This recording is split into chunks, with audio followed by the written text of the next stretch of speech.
Okay, so we just finished up the third image where I wanted you to use the crop tool.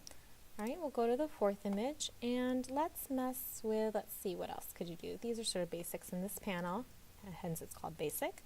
Okay, let's try editing this one in black and white. So I'll click B&W for black and white, duh, and I'd like for you to edit this image in a way that you think is appealing. Okay, so for me, I'm looking here in these highlight areas, so I'll probably go back to basic and pull back some of those highlight details.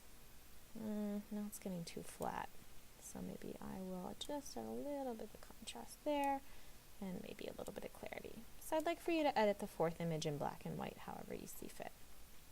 Great.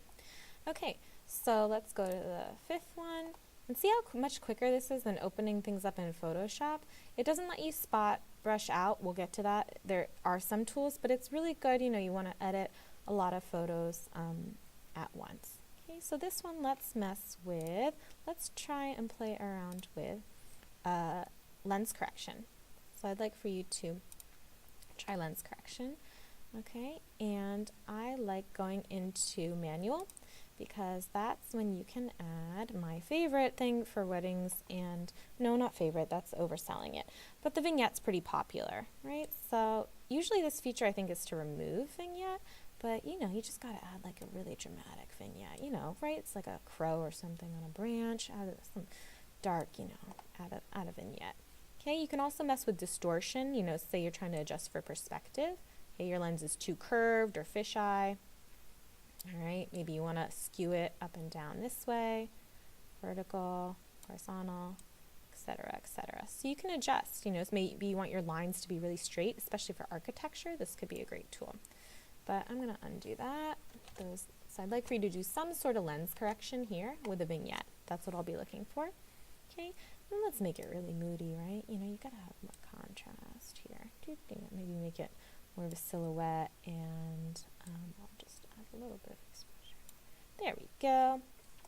Okay, so those are the things I kind of want you to play around with today for just really basic. We'll get much more into these, but I kind of wanted to give you a little crash course into Lightroom for that.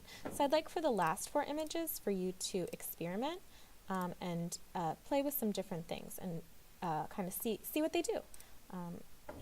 Okay, so now I've edited all my images, right? They're fantastic, they're great, they're fabulous, awesome. So now what I'm going to do is, let's make sure I have enough time left. Okay, we got time. So the final thing is I'm going to have you export them. So say you've edited all the files for a client or a shoot and you're ready to turn it into class, or maybe it's just one image. Okay, so you're going to highlight the images you want, and then you're going to go to File and Export, or you could use Control-Shift-E. Okay, and it's saying, okay, great, you've given me this set of instructions, I'll follow the set of instructions, where do you want to export it to? Okay, so choose a specific folder. All right, I'm going to put it here. I'm going to go to my H drive, Lightroom Tutorials, Lesson 1, and then I'm going to call it, let's make a new folder here in Lesson 1. Will you let me do it? New folder? Okay, exported files. Great.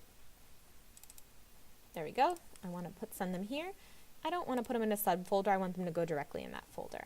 Okay, you can rename them, okay, so that they have consistent things. So maybe I want custom name and a sequence. So I'm going to call it Matsumoto tutorial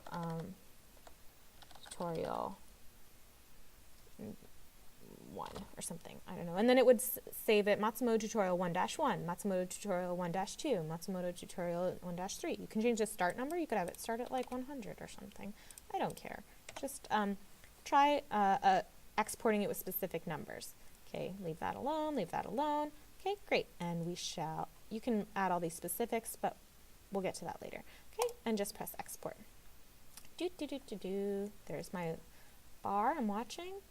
Okay, they're exported. Let's double check and let us see. Ooh,